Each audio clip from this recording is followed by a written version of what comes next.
reconstitutive act that Macbeth uses to regain his masculinity.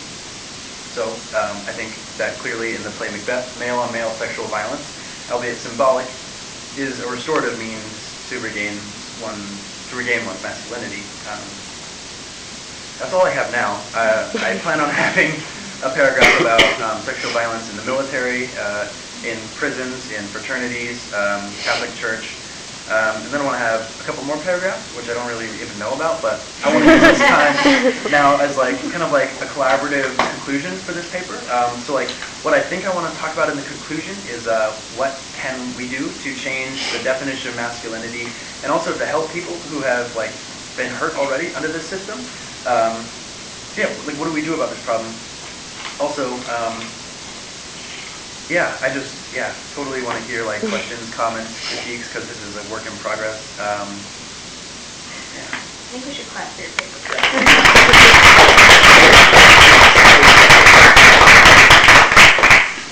Thank you. So let's open it up. So are you focusing on cisgendered male against cisgendered male violence? No, I am focusing on any act of sexual aggression that is carried out by any identified person that they use as restorative means to reclaim their masculinity. So this could be sexual violence perpetrated by a gay man onto a straight man, or by a straight man onto a gay man,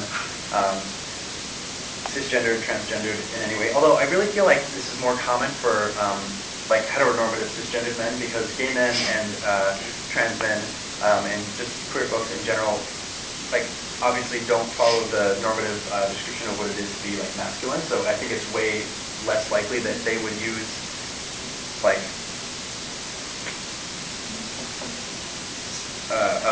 acts of sexual violence to perform their masculinity.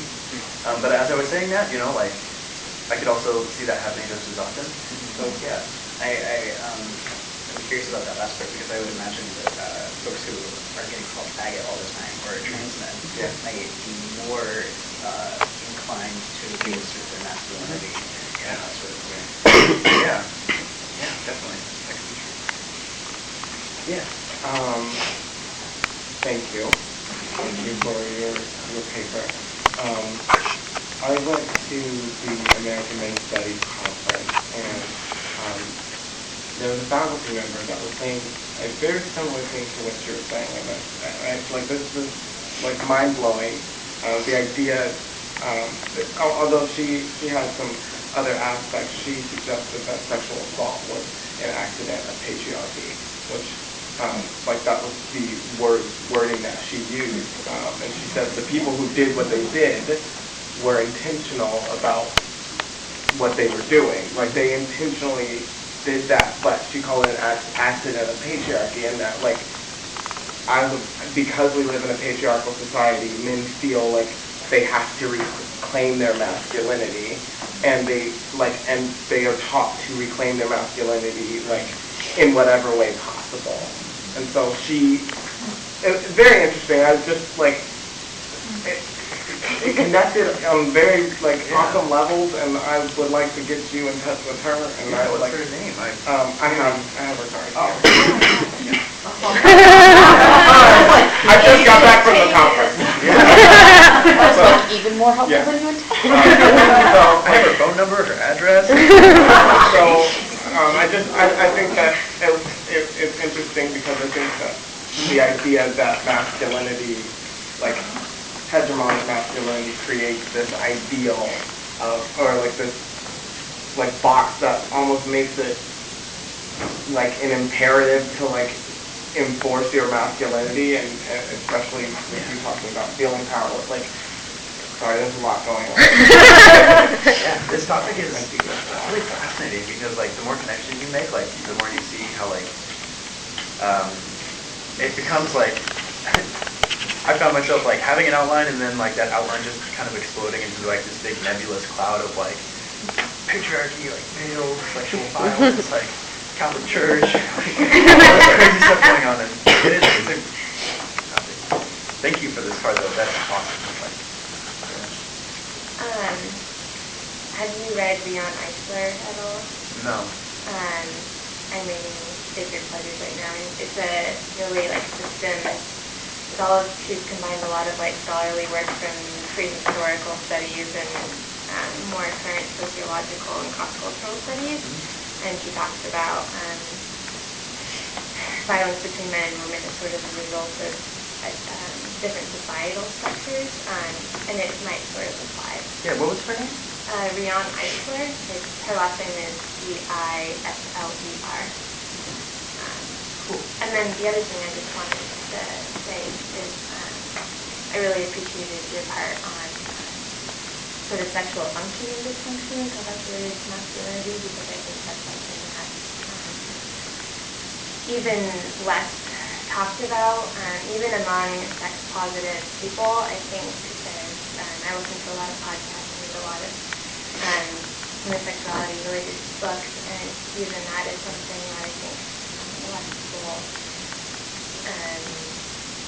don't talk about, and how that is negative for a lot of men and women when you know, relate an erection to sexual pleasure. I mean, that cuts out so much from sexual experience. So Yeah. I don't know if you consider this something to research or gone into it, but it might be interesting to compare that back to sort of the metaphorical straitjacket you're discussing in terms of masculinity to more of the direct confinement in terms of like a prison system, for instance, something dealing with a very masculine pecking order, and you know, things where you see whether it actually happens or the media just portrayed it in the sense of, you know, every like film you watch where someone gets sent to jail or prison or whatnot, the first thing the person has to do there is that you must establish yourself as like, you know, the big dog, or you become the bitch, as it were. And so the language and everything in there is supportive of this aspect in terms of like the violence needs to be perpetuated, and often sexual violence as well, to establish that, you know, patriarchal pecking order. And it's a heavy-handed metaphor for, you know, that, but I guess very direct. Sure. Yeah, I hadn't thought about that, but that's a really, really good suggestion.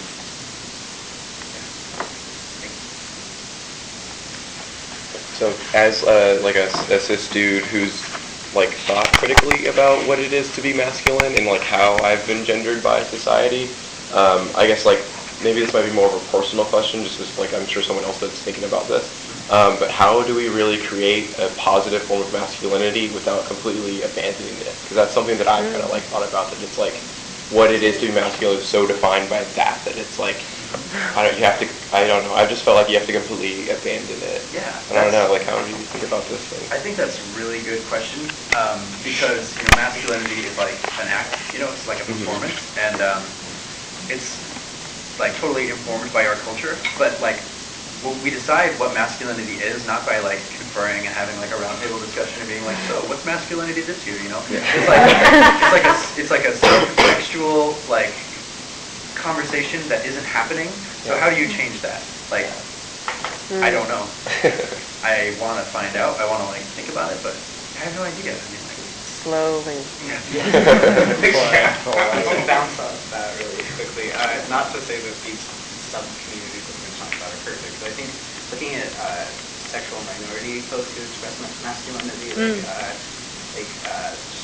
like strong butch women or some portions of the trans milk man community, I think have been able to explore alternative masculinities that aren't inherently violent because they have experienced much impression that informs their masculinity. That may be a bit different off them. Yeah. Cover stands for female masculinity. Yeah. Yeah. I mean, I think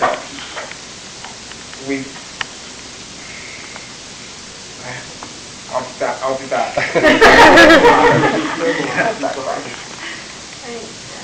Kirsten touched on what I was going to say with relation to masculinity. I think when a lot of us come to like social consciousness, we try to see masculinity as something that is not this horrible thing, but we end up just wanting to deconstruct it and smash it in ways that I wouldn't let people smash my femininity. Like, I really own that identity. And so I think it's important to, like you said, look at these really excellent examples of people that own masculinity without having to drive big cars and fight dogs and rape people.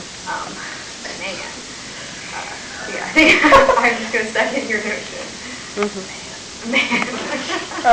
I guess my comment, especially as you're going after this notion of hyper-masculinity and the restorative and trying to restore power to an individual, I think it would be, or talking about like men of color and how that plays out masculinity, because I feel like to a certain extent it's not about just restoring, it's not being visible at all as a human being for men of color.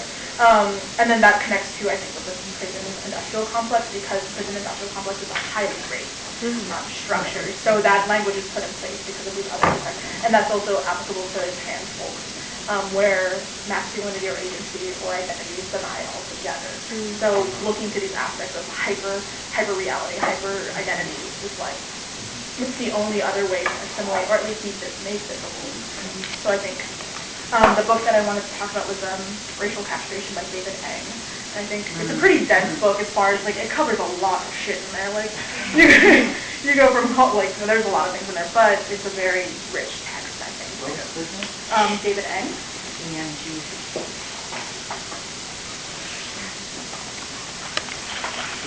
I also think that not only is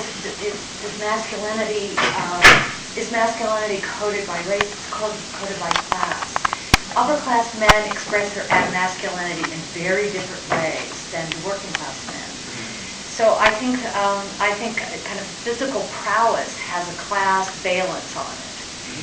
That it may not be as required for affluent men as it is for working class men, and of course when it intersects with race, when the attempt of racism is to emasculate men, it has a specific ring there. So I guess I would look at those intersections and think about that as the next layer. Yeah, I definitely will concede that this paper is lacking a certain intersectional aspect to it, but luckily I have some more time to work on it. Yeah. I've thought about that a lot, like the way that, poor men might act masculinity in a different way, physically versus like, a guy, buying an entire subdivision and destroying it and, all like masculine, right? But like, those are totally two acts that are like very different, but they're all getting the same exact thing, like the assertion of power. If you're looking specifically at sexual assault, it's interesting because it looks the same across class boundaries. R.W. Connell has a model for different like aspects of masculinity, or like representations of masculinity, if you will. I can tell you that page 76 is around the area where that's at. Masculinity. I just know it's around there somewhere. You're just like, I'm getting like, page 76. I'm at Oregon State doing men's development program, so. Thanks. Awesome. So we are out of time. Thank you all for coming, and thank you to the three presenters. Excellent.